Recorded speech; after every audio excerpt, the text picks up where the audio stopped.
안녕하십니까. 성기영의 경제쇼 아나운서 성기영입니다. 한미 간 통상 협상이 이어지는 가운데 알래스카 LNG 사업 투자가 가장 중요한 협상 카드로 떠오르고 있는데요. 미국은 해당 사업에 한국 기업들이 관심을 갖고 참여해 주기를 바라는 그런 분위기지만 국내 산업계에서는 조심스럽게 접근해야 한다는 목소리가 커지고 있습니다. 지난 트럼프 1기 때도 추진됐다가 주요 에너지 기업들이 수익성이 낮다는 이유로 철수한 바 있는데요. 자, 알래스카 LNG 사업 어떤 것인지 또 우리나라 기업들 입장에서 실익은 어떻게 될지 잠시 후에 자세히 살펴보겠습니다. 자율주행하면은 미국과 중국이 단연 앞서 있는데요. 최근에는 미국에서 상장한 자율주행차 포니 AI란 중국 회사가 우버와 협력하기로 발표하면서 지난 한 주에 주가가 무려 80% 이상 급등하기도 했습니다. 중국 자율주행차들이 잇따라 국제도시에서 자율주행 서비스를 출시하겠다는 소식이 들려오고 있는데요. 자, 중국의 자율주행 기술이 어느 정도인지 살펴보고 또 우리가 준비해야 할 것은 무엇인지 짚어보는 시간 가져보겠습니다. 이 시간 유튜브로도 함께하겠습니다.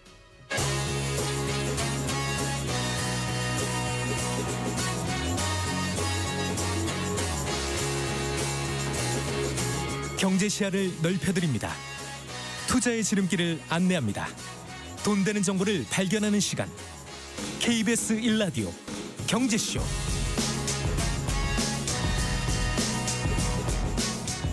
먼저 오늘의 주요 경제 뉴스부터 살펴보겠습니다. 경제 뉴스 브리핑 손석우 경제평론가와 함께합니다. 어서 오십시오. 안녕하세요. 안녕하세요. 자, 한국개발연구원 KDI가 올해 경제 성장률을 0%대로 전망했죠. 네, 오늘 2025년 상반기 경제 전망 내놨고요. 이걸 보면 올해 우리나라 성장률 전망치를 0.8%로 제시했습니다. 일단 성장률이 0%대로 떨어졌다는 것 자체, 우리 경제가 거의 성장을 하지 못한다라는 이야기이고요. 쉽게 말해 경기 둔화를 말하는 겁니다.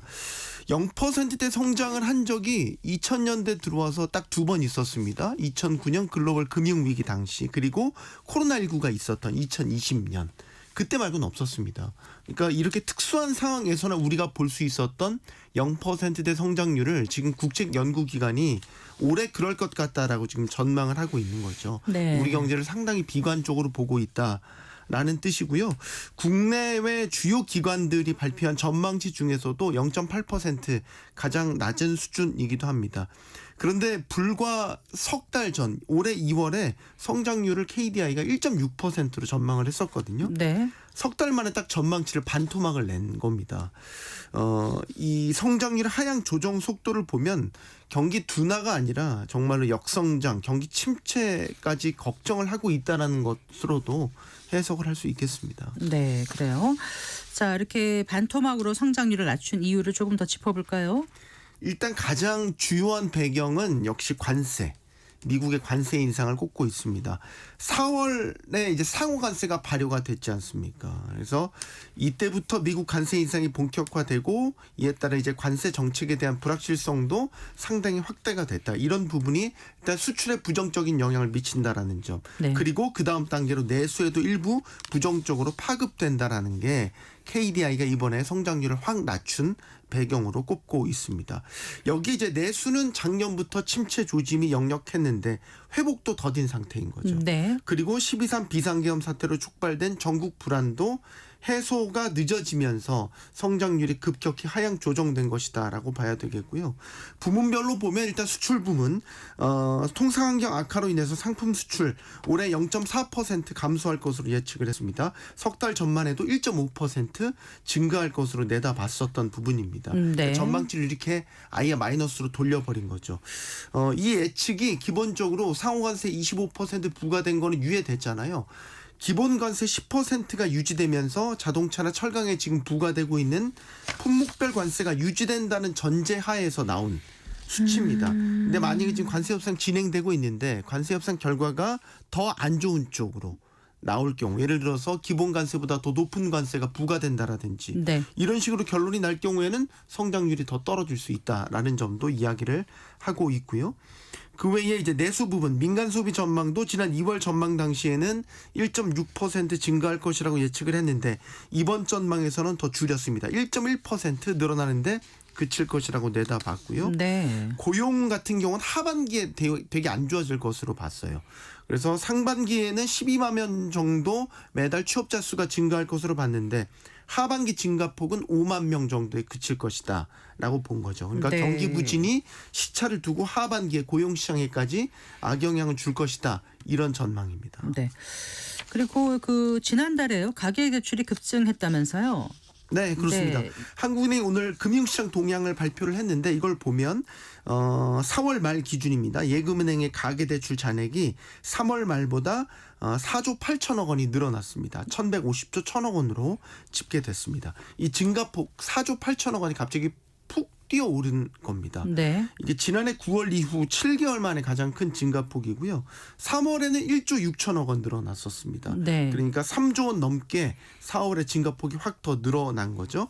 한 달 만에 이렇게 크게 늘어난 이유는 바로 토지거래 허가제가 잠시 해제됐던 영향이 있었다라는 분석인 겁니다. 예. 서울시가 지난 2월에 토어제를 일시적으로 해제했었고 이제 3월에 다시 이제 해제됐던 거를 재지정을 했었죠. 그러니까 2월과 3월에 걸쳐서 이 기간에 주택거래가 급증을 했는데 이 여파가 이제 4월에 주담대 증가세 확대로 이어진 것이다. 이렇게 보고 있는 거죠. 네. 보통 주택 매매를 하면은 일단 계약금을 지급을 먼저 하지 않습니까? 그리고 이제 잔금을 치르는데 보통 이 시차가 한 달에서 두 달 정도 시차가 있단 말이죠. 그러니까 2, 3월에 증가한 주택거래 관련 대출이 4월에 이제 본격적으로 실행이 된 거다. 잔금 때 보통 많이 하니까요. 그렇죠. 네. 그 여파가 나타난 걸로 보고 있는 거죠.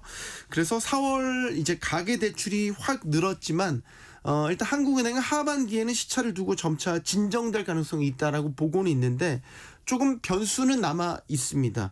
일단은 전반적으로 한국은행이 금리를 내릴 것이라는 금리 인하에 대한 기대감이 여전히 있고 전 이게 더 중요하다고 보는데 7월에 스트레스 DSR 3단계가 이제 시행되거든요. 네. 그럼 그 전에 스트레스 DSR 때문에 금리가 더 올라가서 대출 여력이 줄어들 거를 대비해서 먼저 대출을 받으려는 수요들이 항상 나타났거든요. 이런 수요들이 몰릴 가능성도 여전히 있다라는 점 염두에 둬야 될 것 같습니다. 자, 그 전국 버스 노조가 파업에 돌입할 가능성이 있다고요? 네, 지금 절차를 밟고 있어요. 현재는 이제 전국 자동차 노동조합 연맹이 전국 주요 지역의 지방노동위원회에 조정을 신청을 했습니다. 이게 네. 법적 쟁의 절차에 돌입을 한 거고 서울시는 이런 걸 다 마쳤습니다. 그래서 이미 쟁의권을 확보한 상태이고요. 그리고 이제 23일부터 노조원 투표에 들어가죠. 네. 노조는 지금 주요 요구 사항들에 대해서 합의가 이루어지지 않을 경우에는 이제 28일 이달 말부터 파업에 돌입할 수 있음을 경고를 하고 있는데 네. 현재 노조가 요구하고 있는 핵심 사항 중에 하나가 바로 통상임금입니다. 네, 네. 노조는 정기상여금을 통상임금에 포함시켜야 된다. 라고 주장을 하고 있습니다. 여기 이제 근거가 된 게 작년 12월에 대법원이 이 정기상여금을 통상임금에 포함해야 된다라는 취지로 판결을 내린 거예요. 이거에 따라서 지금 노조들이 요구를 하고 있는 거고 반면에 사측은 노조의 요구는 사실상 총액 기준으로 봤었을 때 20% 이상의 임금 인상을 요구하는 것과 다를 바 없다. 이렇게 하려면 임금 체계 자체를 재정비해야 된다라고 맞서고 있는 것이거든요. 네. 만약에 이게 지금 합의가 안 돼서 파업에 돌입을 하게 된다면 지금 그 쟁의에 참가하는 기준으로 보면 전국 2만 6천여 대 정도가 파업에 돌입할 수 있어요. 이게 전국 4만 4천여 대 버스 가운데 60% 수준이기 때문에 네. 만약에 이 수준대로 정말로 파업에 돌입하게 될 경우 큰 혼란이 빚어질 수 있습니다. 예. 그리고 삼성전자가 대규모 인수합병을 했네요. 독일의 네. 공조업체를 얼마요? 2조 4천억 원에 네. 인수하기로 했다고요? 그렇습니다. 이렇게 삼성전자가 조 단위의 인수합병에 나선 게 되게 오랜만입니다. 2017년에 당시 전장 오디오 업체 하만을 인수한 이후에 네. 이렇게 조 단위 인수합병에 나선 건 8년 만입니다. 말씀하셨던 이제 독일 공조업체라는 곳이 독일 플렉트 그룹입니다. 네. 2조 4천억 원에 인수하기로 계약을 체결했고요. 이곳이 이제 100년 이상 된 상당히 역사가 있는 공조업계에서는 역사가 있는 전통이 있는 기업이고요. 이 공조기기라는 게 낯선 분들한테 낯서시겠지만 우리가 지금 빌딩이나 뭐 공장, 병원 이런 곳들에 다 공조기기들이 설치되어 있습니다. 네, 네. 냉난방부터 뭐 습도라든지 공기청화 이런 것들을 최적의 환경으로 유지시켜두는 시스템이다. 이렇게 보시면 되는데 이 공조 사업이라는 게 계속해서 시장이 커져가고 있습니다. 특히 네, 최근에는 친환경 그 규제도 있기 때문에 상당히 고가의 공조 시스템을 들여놔야 되는 이런 환경들도 만들어지고 있거든요. 네. 삼성전자 인수되는 플렉트 그룹은 이런 글로벌 대형 데이터 센터 공조 시장에서 제품 성능이라든지 안정성을 글로벌하게 인정받는 곳이기도 하고요. 특히 이제 최근에 화제가 됐었던 그 냉각액을 순환시켜서 서버를 냉각시키는 액체 냉각 방식 이런 것들을 네. 업계 최고 기업으로 인정받는 곳입니다. 네. 삼성전자는 이런 플렉트 그룹 인수를 발판으로 글로벌 공조 시장에 본격 진출할 것으로 보입니다. 알겠습니다. 잘 들었습니다. 고맙습니다. 감사합니다. 네, 경제 뉴스 브리핑 손석우 경제평론가와 함께했습니다.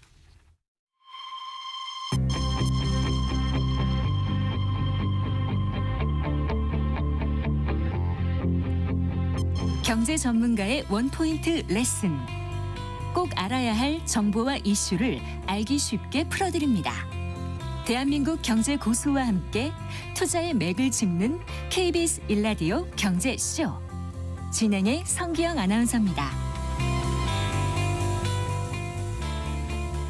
4시 16분입니다. 자, 속도를 내던 한미 통상 합의가 조기 대선을 앞두고 소강 상태에 들어간 듯합니다만은 그럼에도 불구하고 이제 15일, 16일 이 제주에서 열리는 아시아태평양 경제협력체 통상장관 회의에서 통상 협의의 어떤 지렛대가 될 에너지 산업 협력 방안에 대해 구체적으로 논의될 가능성이 높다. 이런 관측이 나오고 있습니다. 특히 이제 스콧 베센트 미 재무장관이 그 A 게임 즉 최선의 제안이라고 언급한 그 알래스카 액화 천연가스 투자에 대한 논의가 협상 테이블에 올라갈지가 지금 관심사인데요. 자, 알래스카 LNG 사업이 무엇인지 우리가 참여하게 될 때 실익은 어떻게 될지 이 시간 자세히 따져보겠습니다. 서울과학기술대학교 미래에너지융합학과의 유승훈 교수 스튜디오에 모셨습니다. 반갑습니다, 교수님. 네, 안녕하십니까? 네, 안녕하세요. 그 미국과의 통상 협상이 진행되면서 지금 이제 알래스카 그 LNG 프로젝트가 관심사로 떠올랐는데 네. 막연하게 알고 계신 분이 많으시거든요. 오늘 네. 이 시간 좀 자세히 좀 부탁드리겠습니다. 일단 알래스카 LNG 프로젝트가 어떤 거죠?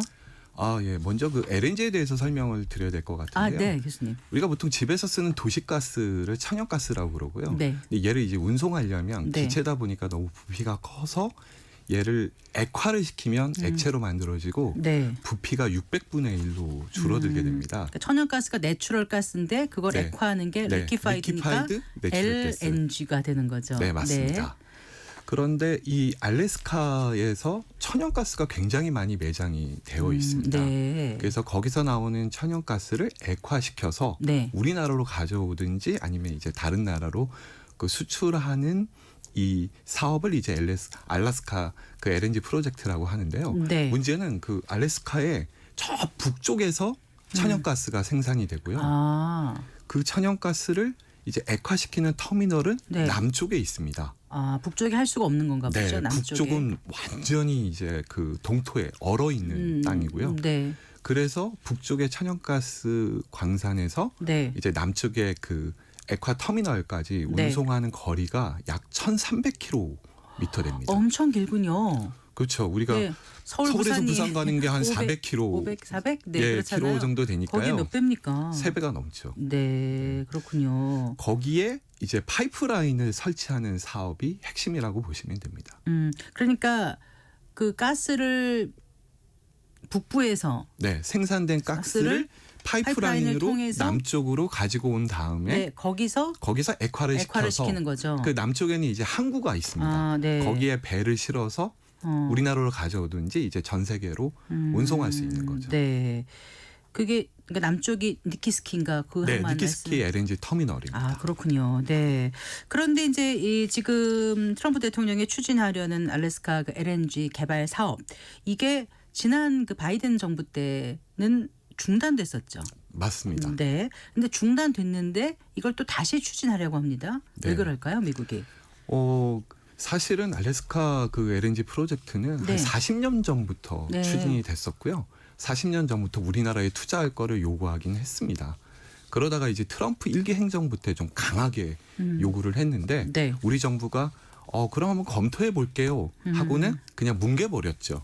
네. 속된 말로 뭉개버려서 네. 이게 끝났는데 그러면서 바이든 정부 때는 이제 조용했고요. 네. 근데 트럼프가 이제 다시 기한하지 않았습니까? 네. 그러니까 이제 우리 정부에 니네 왜 그때 안 했어? 이번에는 해. 이렇게 이제 나온 상황이죠. 네. 그런데 이제 그 세계 첫 번째, 두 번째 손꼽힌 엑손모빌하고 네. 브리티시 페트롤리움 BP, 네, BP. 예, 이런 글로벌 에너지 기업들도 그럼 2010년대 초반에 참여하려고 했던 건가요? 네, 했었습니까? 맞습니다. 네. 참여하려고 했다기보다는 네. 이게 타당성이 있는지 여부를 조사를 했던 거죠. 네. 그래서 타당성이 있으면 이제 참여를 하는 거고 네. 아니면 마는 건데 네. 이 엑슨모빌과 BP가 사실 세계 최대 규모의 에너지 기업들인데 네. 이 기업들이 검토를 하다가 타당성이 없다고 판단한 거죠. 2010년대 이미. 네. 그래서 포기를 했던 겁니다. 근데 지금 거의 10년 지나서 이제 와서 네.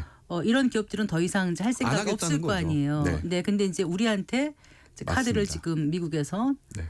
지금 내 보이고 있는 건데, 자 미국 측 입장에서 보면 아까 그 40년 전이라고 하셨으니까 이 알래스카 LNG 개발 사업이 미국에겐 중요하니까 지금 이럴 거 아니에요? 그렇죠. 어떤 면에서 그렇습니까? 사실 미국은 천연가스 생산량이 뭐 세계 1위에 달하는 그렇다면서요? 엄청난 나라인데요. 네. 사실 미국 본토에 천연가스가 많이 납니다. 그런데 더 많이 생산해서 더 많이 팔면 미국이 부유해지지 않습니까? 그런데 네. 본토는 이미 미국의 그 에너지 회사들이 충분히 천연가스를 개발하고 있고요. 네. 근데 알래스카는 천연가스가 많이 매장이 돼 있는데 네. 아무도 개발을 안 하려는 거예요. 네. 근데 개발해서 팔면 돈을 벌 수 있지 않습니까? 네. 그러니까 만만한 이제 동아시아에 있는 한국, 일본, 대만에 니들이 들어와서 개발을 해라. 만만하다니까 이렇게 좀 요구를 기분이 하는 좀 거죠. 그런데요. 일단 여기서 그러면은 이 알래스카 천연가스전에서 얼마나 생산할 수 있고 네. 그게 지금 미국이 생산하는 양이 어느 정도 수준이고 수익이 어느 정도 될 거라고 미국은 보고 있는 거예요, 교수님? 전 세계 그 LNG 수요가 네. 네. 연간 한 4억 톤 정도 됩니다. 그런데 여기서 생산할 수 있는 알래스카 그 LNG 가스전에서 생산할 수 있는 그 양이 네. 한 2천만 톤 정도 되기 때문에 네, 한 5%? 세계 수요의 5%나 크군요. 생산을 할 수가 있습니다. 네. 그러니까 이걸 개발해서 팔게 되면 네. 미국 입장에서는 사실 어마어마한 부를 누릴 수가 있게 되는 연간 거죠. 매출이 100억 달러, 우리 돈으로 14조 넘는 돈이 네. 수익을 창출할 수 있다. 이렇게 지금 이제 뉴스를 통해서 봤거든요. 맞습니다. 네. 그러니까 그걸 통해서 돈도 많이 벌 수 있고 지금 알래스카도 살리고 네. 뭐 그런 생각을 미국은 할 수 있겠네요. 충분히. 네, 그렇죠. 네. 게다가 이 동아시아에 있는 네. 한국, 일본, 대만이 네. 전 세계 LNG 수요의 한 40%를 점유를 하고 있습니다. 굉장히 많이 그래요. 쓰는 나라거든요. 네. 그러니까 우리와 일본과 대만은 LNG가 너무나도 필요하니 네. 니네가 여기에 투자해서 개발해서 싸게 가져가라 라는 게 이제 트럼프의 요구인 거죠. 하지만 LNG 공급이 많아지면 나중에 네. 많아지면 가격이 싸지는데 우리는 투자해서 회수하는 기간도 길어지고 손해가 아닐까 이런 생각이 네, 언뜻 맞습니다. 들거든요. 그럴 가능성이 있습니다. 네. 아까 지금 전 세계 그 LNG 수요가 한 4억 톤 정도라고 말씀드렸는데요. 내년이 되면 네. 이제 생산량, 공급량이 5억 5천만 톤으로 크게 늘어납니다. 아, 네. 그래서 아마 국제 LNG 가격이 하향 안정화될 것으로 그러니까 예상이 부족해서 되죠. 지금 개발하자가 아니라 미국의 국익을 위해서 니들이 맞습니다. 한번 우리 개발에 참여해 달라 지금 그런 거잖아요. 네. 근데 지금 미국이 이제 어떤 북극권 전략을 갖고 있는 것 같고 그다음에 에너지 패권을 좀 계속 유지하려고 더 강화시키려고 하는 그런 일환인 거죠, 이게. 맞습니다. 네. 그러니까 뭐 미국의 입장에서는 네. 사실 개발도 안 되는 곳이고 사람도 안 살고 있는 곳에서 네. 버려진 땅인데 거기서 천연가스를 개발해서 이 동아시아에 있는 나라에 팔면 네. 굉장히 도움이 많이 되는 것이고요. 네. 우리나 이제 일본이나 대만의 입장에서는 아니 거기 말고도 싸게 사올 수 있는 곳이 지구상의 곳곳에 있는데 네. 굳이 그 힘든 혹한의 환경에 가서 어렵게 개발해서 성공할지 실패할지도 모르는 사업에 투자한다는 것이 네. 사실 리스크가 굉장히 큰 부분이죠. 네. 일단 투자액도 어마어마하게 많이 드는 거로 알고 있고요. 네. 네. 어느 정도 투자를 해야 되는 거예요? 현재 추산하기로는 한 네. 440억 불. 그게 그러니까 우리 돈으로 따지면 한 65조 원 정도. 우리 정부 한 해 예산의 10%입니다. 그 정도 되네요. 우리 네. 정부 예산이 한 650조 조금 넘는 걸로 알고 네. 있는데요. 그 정도를 투자해서 예. 그러면 이제 손익분기를 넘어서 수익을 가져올 수 있는 거는 회수하려면 몇 년 정도 걸려요? 그게 20년이 걸릴지 네. 30년이 걸릴지 모르고요. 네. 그리고 20년, 30년이 걸린다는 얘기는 우리가 그동안 버틸 수가 있어야 되는데 네. 우리의 에너지 기업들은 그렇게 규모가 크지도 않고 이익을 많이 내고 있지도 못하기 때문에 네. 2, 30년을 버티지 못합니다. 실익을 조금 더 따져보면 어떻습니까? 일단 이제 우리 에너지 기업이라고 말씀하셨습니다. 네. 해당되는 에너지 기업들이 어떤 기업들이 있는 건가요? 공기업으로서는 네. 한국가스공사가 있고요. 그렇겠네요. 민간 네. 기업으로는 이제 SK 이노베이션, 네. 그다음에 GS 에너지, 네. 포스코 인터내셔널, 그다음에 한화 에너지. 요 예. 정도가 여기에 투자할 수 있는 좀 기업들이라고 보입니다. 그 기술력이라든가 이런 게 있는 LNG를 직접 수입하고 있는 네. 기업들이고요. 기업, 예. 실제로 해외에서 천연가스전을 개발도 해서 예. 국내에 들여오고 있기 때문에 네. 그 천연가스를 개발해서 들여오는 것을 본업으로 하고 있는 기업이 네. 이렇게 한 5개 정도가 근데 있습니다. 가스공사 같은 경우 미수급이 굉장히 많아서 투자 여력이 없다라고도 들었는데 맞습니까? 네, 맞습니다. 음. 사실 미수금이 말이 좋아 미수금이지 적자입니다. 네. 근데 그 규모가 현재 14조 원 정도 되기 때문에 네, 네. 사실 한국가스공사라는 공기업은 여기 투자할 여력이 없습니다. 말씀하신 다른 그 민간 기업들은 어떻습니까? 민간 기업들도 마찬가지입니다. 특히 뭐 SK, GS, 포스코 전부 다 네. 지금 이 석유화학 쪽이 굉장히 부진을 겪으면서 네, 현재 네. 일부 기업들은 적자를 보고 있기도 하고요. 네. 따라서 해외에서 천연가스를 사오기도 바쁜데 이렇게 뭐 20년, 30년 걸리는 해외 사업에 투자를 할 만한 여력은 현재 없다고 볼 수 있습니다. 미국으로 볼 때는 우리가 조선업 뭐 철강 경쟁이 여러 가지 경쟁력이 있으니까 우리한테 요구하고 싶지만 우리로서 볼 때는 이거 참 난감한 이런 상황입니다. 네, 맞습니다. 네. 근데 혹시 그 관련된 모든 기업들이 다 손실인가요? 아니면 좀 이득을 볼 수 그렇지는 있는 않습니다. 분야가 있습니까? 예, 사실 에너지 기업들은 여기에 투자할 유인은 없는 상황이고요. 네. 다만 이제 정부는 관심을 가지고 있습니다. 왜냐하면 여기에 투자를 하면 네. 관세 협상에서 네. 미국이 도와주겠다라는 네. 메시지를 내고 있는 건데요. 네. 문제는 에너지 기업들은 여기에 불확실한 투자를 하고 네. 실제로 관세의 혜택을 보는 기업들은 다른 제조업들이기 때문에 부담의 주체와 어떻게 보면 혜택을 보는 기업이 서로 다르기 때문에 우리 정부 입장에서는 사실 굉장히 난감한 상황입니다. 부담을 지게 된다라면 그 기업들은 굉장히 억울할 수도 있겠는데요. 억울하죠. 남 좋은 일만 생길 수도 있는 상황이기 때문에 예. 사실은 이런 상황에서는 정부가 공기업으로 하여금 투자하는 게 맞는데 네. 아까 말씀드렸던 것처럼 한국가스공사는 투자 여력이 없기 때문에 네. 결국 국내 기업의 투자는 쉽지는 않은 상황입니다. 네.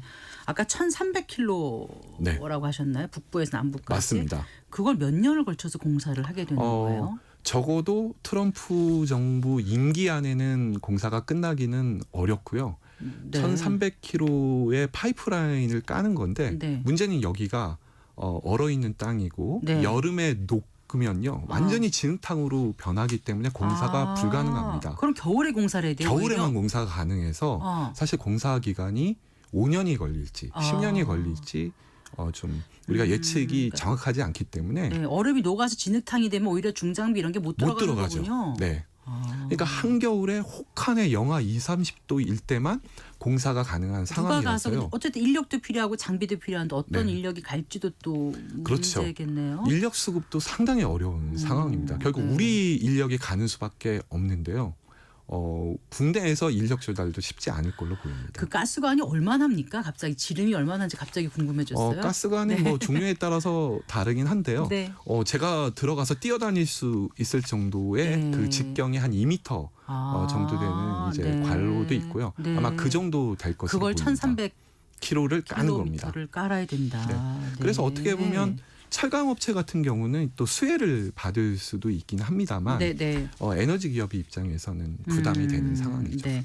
그런데 지금 이제 그 스콧 베센트 미 재무장관이 이 알래스카 그 LNG 프로젝트 이 자체를 A 게임이라고 언급을 했다면서요. 네, 그러니까 우리는 싫더라도 네. 일단 한미 통상 협상 합의에 있어서 네. 테이블에 올라올 거는 자명해 보이고 여기에 대한 압박이 계속 있을 거라고 보여지는데 이렇게 드러내놓고 협상할 때 한다는 거 좀 강요 같은 느낌도 좀 들기도 하고 다른 선택의 여지가 있는지 없는지 막 이런 생각이 막 들게 만드는 그런 조건이지 않습니까? 네, 맞습니다. 지금은 그런 상황이고요. 예. 이걸 관세하고 결부를 짓다 보니까 우리가 이제 무시를 못하는 겁니다. 네. 사실 트럼프 일기는 우리가 적당하게 타당성을 검토해 보겠다라고는 하고는 네. 좀 적당히 무시를 했었는데 네. 이번에는 관세하고 직접 결부가 되니까 네. 무시는 하기 어렵습니다만 그럼 미국에 결국에는 도움이 되는 방식으로 우리가 협상안을 낸다면 네. 어느 정도의 논의는 가능할 것 같고요. 그런 측면에서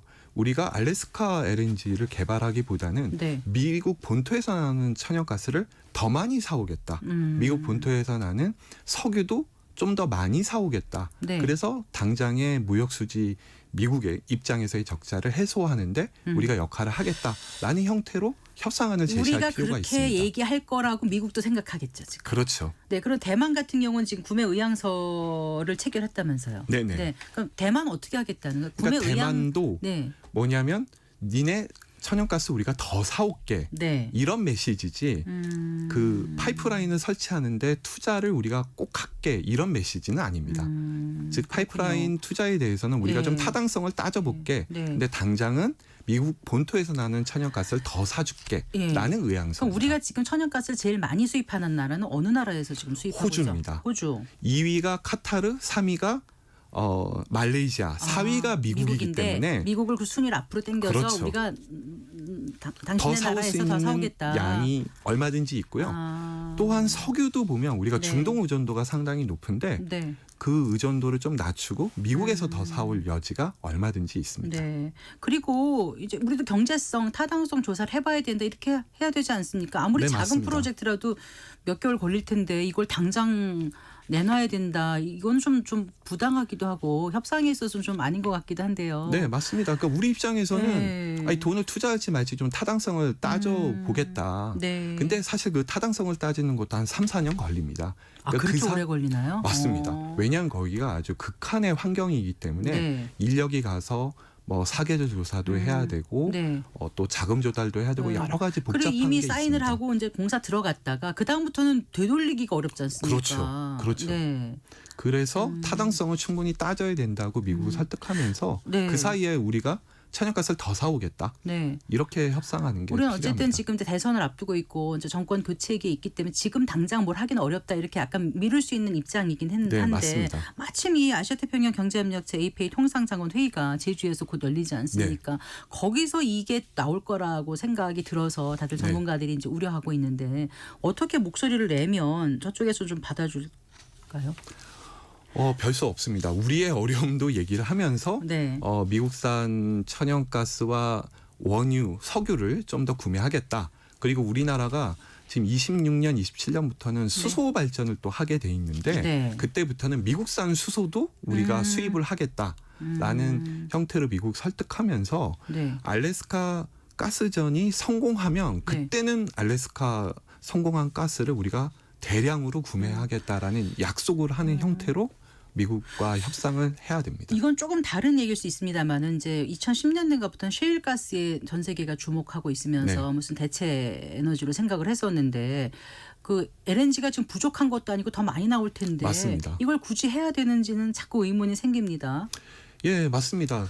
굉장히 좋은 환경에서 천연가스는 많이 생산되고 있습니다. 네. 가까운 뭐 인도네시아, 미얀마에서도 다 생산이 되고 있고요. 그런 것들 우리는 얼마든지 싸고 안정적으로 사올 수 있는 상황에서 네. 그 먼데 몇십 년 동안 투자를 하는 것은 사실 기업으로서 쉽지 않은 결정입니다. 근데 이제 교수님 말씀하신 대로 우리가 투자하는 거는 타당성, 경제성을 조사하는데 시간도 걸리고 해서 좀 이렇게 뒤로 밀어놓고 투자보다는 당장 우리는 이제 LNG를 구매한다, 사와서 더한다. 당장 니네한테 경제적 이익을 주겠다. 그리고 나중에 이제 수소도 사겠다. 이렇게 네. 이제 제안을 한다 하더라도 네. 미국이 혹시 계속해서 압박을 한다라면 그때는 좀 어떤 방법을 또 제2안을 갖고 있어야 되잖아요. 그럼 우리의 뭐 네. 국력이 굉장히 큰 것도 아니기 때문에 그런 네. 미국의 메이저 석유 회사들이 가스 회사들이 투자를 해라. 그럼 네. 우리는 지분 참여를 하겠다. 우리가 주도는 할 경제력이 안 된다. 해서 이 메이저들이 투자할 때 지분 참여 형태로 들어가겠다고. 단독으로 우리는 못하겠다. 네, 못하죠. 네. 우리가 그 65조 원을 어떻게 감당을 합니까? 네.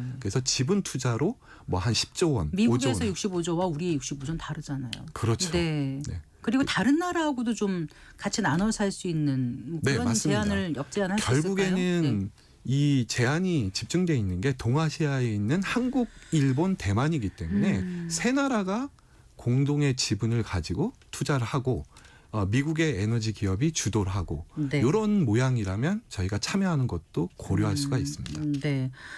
어쨌든 제대로 된 몫을 이제 받아야 되지 않습니까? 협상이라는 게. 그리고 이제 지금 당장 산업별 수익이라든가 이런 것도 따져봐야 되고 또 기업의 이익도 보장받을 수 있는 선에서 밀어붙여야지 기업들이 어렵다는데 무조건 강제할 수는 없는 거 아닙니까? 그렇습니다. 기업 입장에서도 이거를 의결해가지고 뭔가 추진하기에도 굉장히 어려운 내부 사정이 있을 것 같아요.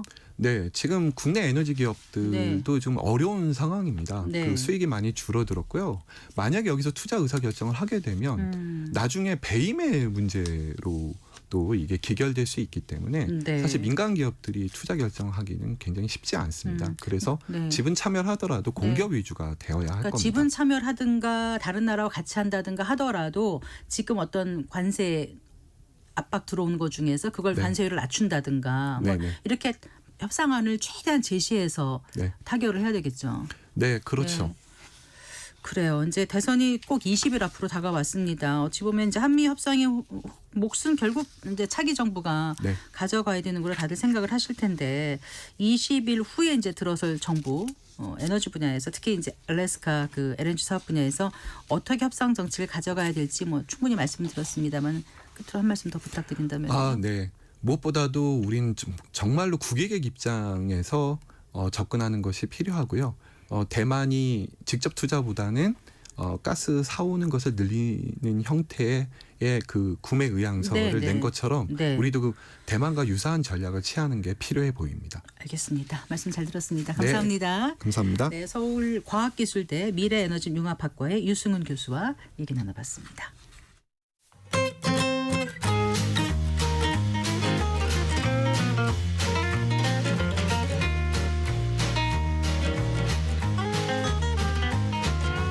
경제 맛집 투자 핫플.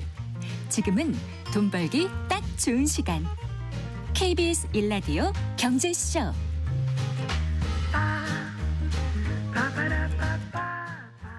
4시 38분입니다. 디지털 기술의 혁신으로 새롭게 창출되는 상품과 서비스가 우리 경제와 일상에 미치는 영향에 대해서 알아보는 디지털 이코노미 순서입니다. 오늘도 KDI 한국개발연구원 김동영 박사와 함께하겠습니다. 어서 오십시오. 안녕하세요. 안녕하세요. 자, 중국에 다녀오셨다면서요? 네, 이제 오랜만에 이렇게 다시 나왔는데요. 연휴가 있어가지고 이렇게 한참 전에 오래된 것 같습니다. 그 사이 이제 중국을 다녀왔었는데요. 중국 자율주행 택시 기업을 방문해 보고요. 이제 그들이 직접 기술을 설명해주고 체험하는 그 출장을 다녀왔습니다. 네. 제가 갔다 온 곳은 이제 바이두하고 포니 AI라는 기업인데요. 들어보신 분들도 많으실 겁니다. 네. 이들이 전 세계 2위, 3위 자율주행 기술 기업들입니다. 네. 1위는 구글의 웨이모고요.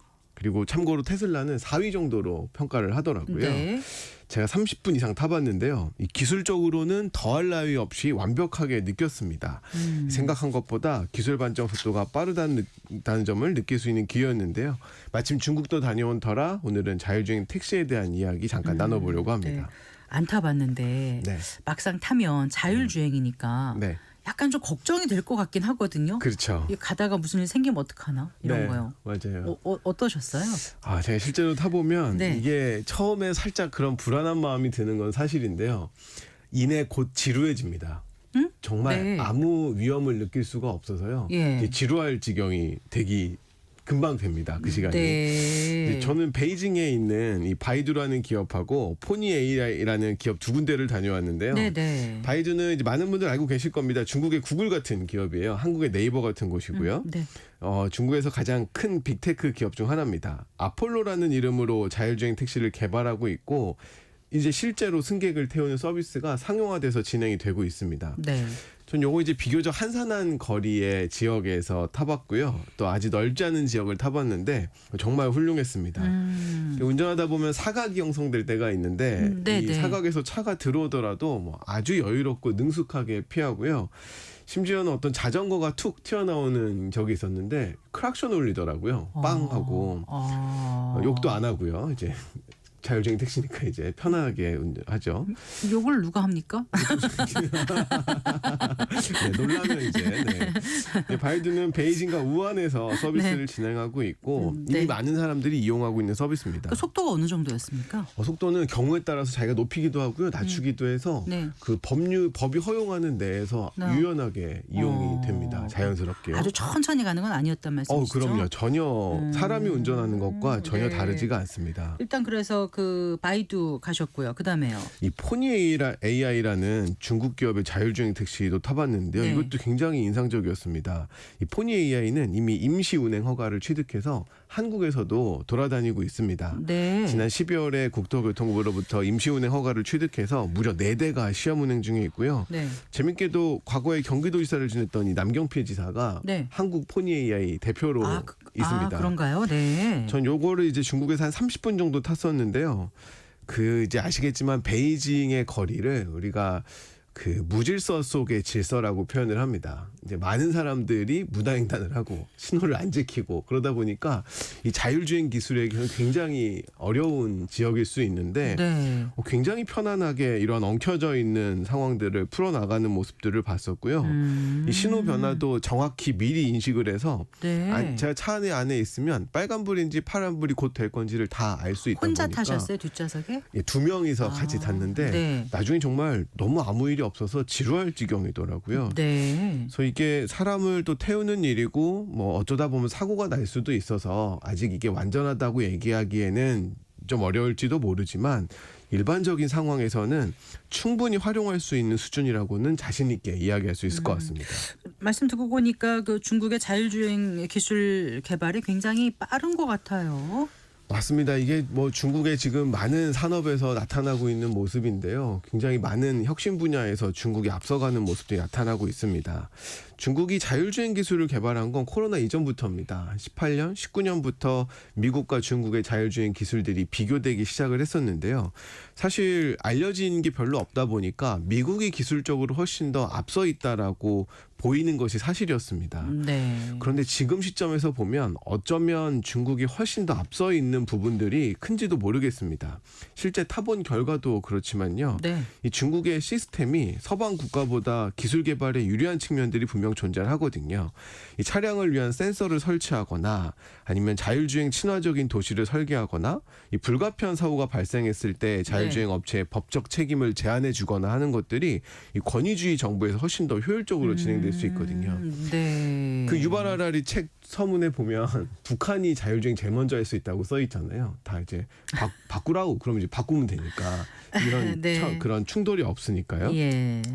게다가 중국 자율주행 택시의 개발 속도가 빠른 건 중국의 공급망하고도 관련이 있습니다. 관련된 모든 기업들이 아주 적극적으로 참여를 하고 있는데요. 차이나 모바일 같은 이동통신 사업자나 화웨이 같은 통신장비 제조사도 자율주행 기술을 지원을 하고 있고요. 자율주행차의 필수적인 라이다나 레이더 센서도 중국 자국 기업이 직접 만들어서 조달을 합니다. 값비싼 수입 제품에 의존하지 않는 구조가 완성되다 보니까 성장도 그만큼 빠른 거고요. 중국의 유리한 요인 중에 하나는 또 전기차가 세계 어느 나라보다 저렴하게 만들어낸다라는 점입니다. 중국과 미국이 기술 주도권을 두고 경쟁을 하고 있지만 또 차량 규모 면에서도 단연 앞서가고 있고요. 네. 기본적으로 자율주행 분야의 상용화라고 하는 건 두 가지 경로가 있습니다. 네. 하나 로보택시고요. 다른 하나는 고급 운전자 지원 시스템입니다. 우리가 에이다스라고 주로 부르는 거죠. 에이다스라고 하는군요. 예, 네. 두 방식 모두 이제 글로벌 산업 표준이 레벨 0에서 5까지 분류가 됩니다. 기술적인 측면이나 상업적인 측면 그리고 규제적인 측면을 모두 고려하면 네. 이 레벨 5를 도로에서 보기에는 아직 좀 이른데요. 그래도 낮은 수준의 자율주행 차량은 이미 도로에 많이 있는 상황입니다. 네. 중국의 이 로보택시 실업은 세계 최대 규모고요. 저는 선전에서 승객으로도 한번 이용을 해봤는데 실제 앱을 통해서 호출할 수도 있었고 이 레벨 4 로보택시였는데요. 승인된 구역에서만 이렇게 아주 자연스럽게 운영을 하고 있다 보니까 네. 뭐 전혀 이질감이 없었습니다. 중국에서는 무려 2,300대가 넘는 로보택시가 진행이 되고 있습니다. 돌아다니고 있습니다. 미국도 이미 로보택시 운행되고 있지 않나요? 예, 그 규모가 중국보다 못하는데요. 구글의 웨이모가 네. 미국에서는 유일하게 요금을 징수하는 로보택시입니다. 샌프란시스코나 피닉스, 로스앤젤레스에서 700대 정도 운영을 하고 있고요. 테슬라는 이제 기대를 한 몸에 받아오곤 있는데 네. 이제 10년 넘게 아직 그 무인 자율주행차 개발 약속을 지키지 못하고 있지만 네. 그 로보택시를 출시한다는 이야기를 하고 있습니다. 이 문제는 미국이든 중국이든 아직 수익성을 추구하기는 조금 어려운 상황이라는 점입니다. 네. 중국제 로보택시는 많은 부품을 자국에서 조달할 수 있다 보니까 네. 상대적으로 저렴하게 생산할 수는 있지만 여전히 대량 생산에는 좀 부담스러운 수준입니다. 네. 이 제너럴 모터스가 로보택시에 100억 달러 이상 투자했다가 지금은 접고 이 에이다스를 탑재한 양산형 차량 생산에 집중하는 모습을 보이기도 하고 있어요. 네. 에이다스는 운전자를 대체하기보다는 보조하는 데 중점을 주는 서비스이기 때문에 네. 한 레벨 2만 돼도 사람이 운전하는데 큰 도움을 받거든요. 근데 레벨 3가 되면 이제 사람이 항상 운전대를 잡고 있지 않아도 되다 보니까 이제는 많은 교통 환경이 바뀌는 시점이 요 레벨 3 정도의 에이다스가 보편화되는 시점이 아닐까 생각을 해봅니다. 고급 운전자 지원 시스템 에이다스. 네. 전 ADAS 이렇게 읽었는데 에이다스로 얘기하는군요. 예. 네. 근데 이 로보택시 말고도 지금 그럼 에이다스 그 기술 보급에도 중국이 적극적인 거예요? 예, 이것도 재밌는 포인트인데요. 중국도 이제 에이다스 분야에서도 주도적인 위치를 차지하는데요. 네. 이 물량으로 또 밀어붙이는 건 중국이 최고잖아요. 레벨 2 차량도 많이 생산을 했습니다. 조금 더 앞서 있는 레벨 2 플러스 차량도 많이 만들고 있고요. 이제 레벨 3로 준비를 하고 있고 골드만삭스는 2040년이 되면 중국 자동차 판매량의 90%가 레벨 3 이상의 자율주행차가 될 거라고 전망도 하고 있습니다. 네. 이게 재밌는 게 미국이나 유럽에서는 고가의 프리미엄 모델에만 이 에이다스가 장착이 돼요. 근데 중국에서는 제조사들이 경쟁력 유지를 위해서 이걸 그냥 기본 사양으로 제공을 해줍니다. 네. 심지어 비아디 같은 경우는 $10,000 미만 차량에도 기본적인 에이다스를 무료로 제공하겠다라고 밝히고 있거든요. 네. 그러니까 테슬라가 분명 이보다 훨씬 좋은 에이다스를 제공을 하고 있지만 네. 차량 가격 외에도 $8,800를 무조건 더 내야 되다 보니까 그런데 무료로 해준다니 그렇죠. 중국에서. 소비자들 눈이 중국 차로 자꾸만 쏠리는 거는 자연스러워 보입니다. 네. 그 이제 그 기술도 중요하지만 또 네. 규제도 참 중요한 부분 아니겠습니까? 이런 걸 개발하거나 이럴 때 있어서요. 맞습니다. 이제는 기술보다 규제가 자율주행에 더 큰 문제가 될 것 같은데요. 미국 같은 나라들도 자율주행 개발에 있어서 이 제도 설계에 굉장히 소극적으로 대응할 수밖에 없었습니다. 많은 반대들이 있으니까요. 그러다 보니까 중국에 밀리고 있다 이런 비판들도 있는 것도 사실입니다. 네. 이 중국 목표는 글로벌 자율주행 시장 전체의 석권입니다. 세계 시장이요. 중국 관료들은 제도적으로 이걸 뒷받침하기 시작을 했는데요. 2020년 국가발전계획위원회에서는 레벨 3 대량 생산 목표를 딱 정하고 공공장소에서 레벨 3를 시험할 수 있는 승인도 빠르게 내줬습니다. 네. 지방 정부들은 이제 관대한 규제나 뭐 R&D, 인프라 투자에 수십억 달러의 보조금을 또 지원을 하고 있고요. 이렇다 보면 이제 보험이라든지 서비스 영역에서도 빠른 그 추격이 가능하다 보니까 중국이 글로벌 자율주행차 시장을 석권할 수 있다라는 가능성들이 많이 점쳐지고 있습니다. 네. 이 레벨 3가 보편화되면 제도 규제들이 굉장히 필요한 이유가 이 기술 진보와 일자리 손실 간의 균형 문제가 이제 중요해지기 시작을 합니다. 그렇겠어요. 중국 우한에서 로봇택시가 보행자를 한번 치는 사고가 나타났는데 이 사건이 바로 택시기사 고용에 대한 논쟁으로 이어집니다. 그러니까 이제 복잡한 정치적인 문제를 풀어야 되는 시기가 다가오고 있는 거죠. 게다가 데이터 문제들도 굉장히 중요한데요. 자율주행차가 수집하는 방대한 데이터를 어떻게 규제할 것인가 이거에 대한 문제들도 이제 곧 불거질 겁니다. 그렇겠네요. 그러다 보니까 네. 이제 기술보다 규제가 더 중요해지는 그런 시점이 다가오고 있는 겁니다. 자, 이렇게 자율주행 기술이 발전하면서 사람들이 얼마나 이제 이 차를 살지, 네. 또 우리나라에 들어올 가능성은 얼마나 될지, 네. 그다음에 기존의 어떤 인력 시장이 어떻게 재편될지 이런 게 관심사거든요. 많은 분들이 그 얘기 좀 해주세요. 예, 맞습니다. 일단 자율주행 기술이 발전하면 사람들이 차를 덜 살 가능성이 굉장히 높습니다. 우리가 이성적으로 좀 생각을 해보면, 이상적으로 생각을 해보면 로보택시로 가장 먼저 시작을 할 가능성이 높거든요. 왜냐하면 차량 가격은 비싼데 네. 로보택시는 돈을 벌어오니까 네. 그나마 차량 가격을 상쇄할 수가 있잖아요. 아, 예. 그래서 이 자율주행 기술이라고 하는 게 로보택시 형식으로 시작될 가능성이 굉장히 높은데 네. 이제 많은 차량들이 로보택시로 전환이 된다면 네. 이제 사람들 입장에서는 내 개인용 자동차를 굳이 가지고 있어야 할까? 이런 고민들을 할 수밖에 없을 겁니다. 네. 실제로 많은 연구에서 뭐 아주 많이 없어지진 않겠지만 네. 지금보다 절반 이상으로 줄어들 가능성이 아, 그 정도로요? 높다라는 얘기들을 하고 있고요. 예. 그러다 보면 불필요한 주차장들이 없어져도 되니까 이제 도시 공간에는 더 많은 주거 환경이나 예. 공원 같은 것들이 주차난도 좀 만들어질 수 덜해질 있다. 테고. 그렇죠. 네. 그런 얘기들을 하고 있고 또 소매업이나 도시 구조가 재편성된다 이런 전망들도 하고 있습니다. 네. 이제 우리나라에 들어올 가능성도 한번 생각을 해봐야 되는데요. 기술적으로는 어느 정도 완성이 됐다고 볼 수 있지만 아직은 조금 이른 감은 있습니다. 왜냐하면 이 제도적인 부분들, 정치적인 부분들이 아직 풀리지 않았기 때문이죠. 무엇보다 이제 일자리를 어떻게 할 것인가에 대한 사회적인 합의가 굉장히 중요할 그래요. 겁니다. 예. 누군가에게 편리하다는 이유만으로 하루아침에 있던 그 직업을 없앨 수는 없으니까요. 그래서 이런 합의들이 굉장히 필요할 텐데 그런데 이제 우리나라는 바꾸고 싶은 압력은 굉장히 높은 나라입니다. 왜냐하면 최저임금이 굉장히 갑자기 높아졌습니다. 그런데 시민들이 이용하는 대중교통 혹은 택시 요금은 그렇게 빨리 높일 수가 없었거든요. 네네. 그렇다 보니까 이 원가에서 차지하는 인건비의 비중이 너무 많이 높아져가지고 네. 회사가 남는 게 없는 상황입니다. 예. 하루 10시간씩 운전을 해도 회사가 남는 게 크지 않고 심지어는 운수 종사자도 기본급 외에 가져갈 수 있는 임금이 크지 않다 보니까 많은 부분에서 하루아침에 로보택시를 활용하자는 급진적인 목소리가 등장할 수 있는 이 산업 환경이 갖춰져 있는 것은 사실입니다. 그럼에도 이제 이 로보택시가 들어오기까지는 많은 정치적이나 사회적 합의가 필요하기 때문에 뭐 바로 들어올 가능성은 그렇게 커 보이진 않습니다. 네.